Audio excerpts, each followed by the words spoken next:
Yeah, had a really good conversation myself. Had 3 or 4 with Enzo.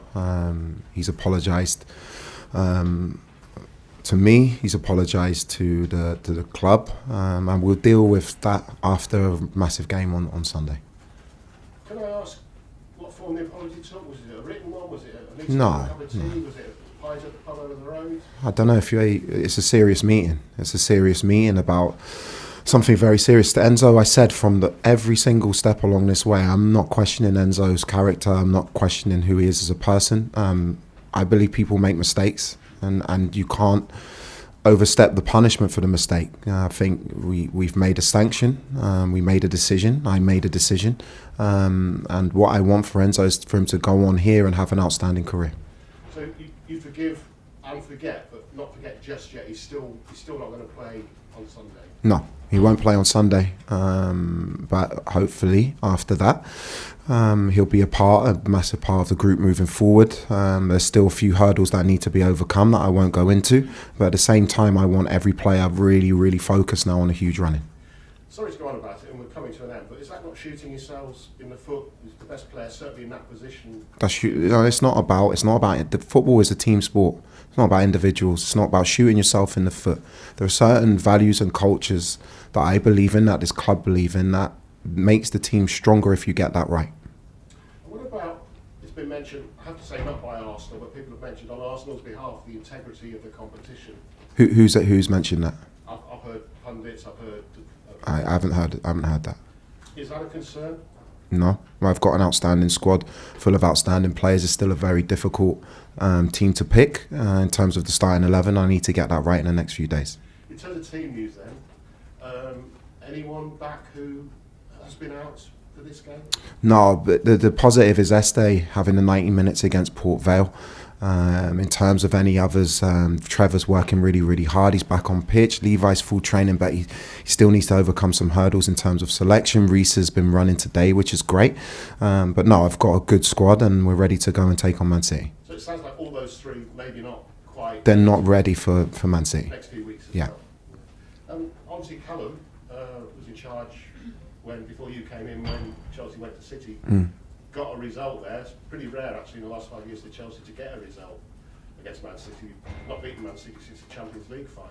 So have you spoken to him about what he did, how he got the result? Of course, I spoke to Callum when I first joined the club. I was actually watching that game in an airport on a plane ready to come here to talk to the club. I thought their performance, especially in the second half, was outstanding. Obviously, we know what a fantastic team Manchester City are, full of world-class players, an unbelievable coach, but we know if we put our game together, we get the game plan right, the mentality right, we can cause them problems.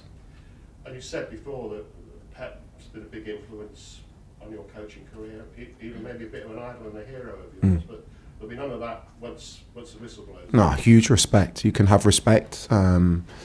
I don't have a big enough ego to not respect people. I think Pep's influenced everyone in football. He's influenced the game and he's an unbelievable coach. He's had an unbelievable career. But no, I want my team to show what we're capable of on Sunday. Thanks, Gary. Alex? Hi, Liam, how are you? Good. Must win for Manchester City in their title hopes, but is it just as important for Chelsea? Yes, 3 points. That takes us closer to our objective, which right now is to qualify for the Champions League. That's all we can focus on. We have teams who will fight relegation, teams who are mid-table, teams who are pushing at the top end of the league. It doesn't matter because every game is so difficult in this league, and we know it's going to be a big challenge on Sunday, but one that we're looking forward to. You've just said how highly you rate Manchester City, back-to-back wins and going to this against Arsenal and Liverpool playing so well. How do you beat them when they're playing like that? Can you? Of course we can. We're a very good team who've gone through a difficult run, even though in that run we were punished for mistakes. There were good moments when I actually analysed the games that we've had. We've caused every team we've played against problems, but haven't had the results for that. We need to make sure that we keep the back doors shut. We need to not switch off. We need to not make mistakes because Manchester City will punish you. But I still want us to go out and play our game. Moises Caicedo will make his 100th Premier League appearance if he plays. What makes him such a good fit for Chelsea in the Premier League, would you say? Moy, for me, is one of the best defensive midfield players, if not the best defensive midfield player in world football, because of his intelligence, his physicality, his technical quality, how he understands the game, and he's going to be huge for us on Sunday. Just finally, Pep, you've already spoken about him, but he's coming up to 10 years at Manchester City. How would you sum up that decade for Pep Guardiola? Yeah, he's won trophies, he's reinvigorated the team, he's refreshed the team. He also had time to put his style together. And when you have that with the record he's had, not just at Manchester City, but Bayern Munich and in Barcelona, he's an unbelievable manager. One that you look to because he's had such a good career.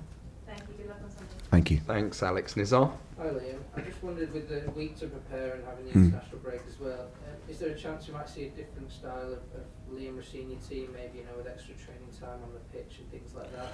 It's been nice. It's been the first week since I've been here that we've had 2 clear training days in a row to work on things. I don't think a magician can make a team look exactly how he wants to in the time that I've been at the club, but I want to adapt, I want to evolve the team, but never at the expense of winning in the short term. You can't change too much too soon, and that's something that I looked at with the staff. We looked at any international break to make sure we don't change too many things so that we can win games in the short term but still work towards what we want in the long term. Has that been a challenge throughout your time? Because it feels like there are things that you're changing, but there's obviously some similarities still with your predecessor. Is that one of the big challenges in terms of the inconsistency that you might have had as well? I think that's not an excuse. Any manager that comes in the middle of I think the start of January, you have 20 games in 10 weeks with a new group, a new club. You're trying to get to know those players. You're trying to pick them. Obviously, I watched before all of the games. You try and make evaluations as you're in because you get to know the players better. That's difficult for anyone. But for me, it's making sure we use the time the best that we possibly can. I know where I want my team to get to. I know what I want the team to look like. That may take time, but it cannot be at the expense of winning games and fulfilling our short-term objectives.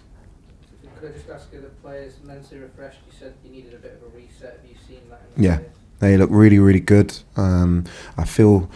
You saw that. I know it was a game that we expected to win, but I felt the way we went about the game against Port Vale was very, very good. And hopefully that springboards the rest of our running. Thanks, Nizar. Simon? Hi Liam. Chelsea haven't beat Man City, as Gary said, 5 years. It's 12 games. Is there a concern that it's a mental barrier as much as an ability one? No, that's in the past. It's in the past. The record that's happened before this game has no relevance on the game. We need to focus on what's going to be a really difficult game.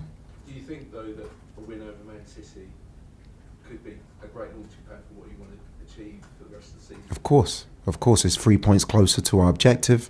That's what it is, and that's what we're focusing on.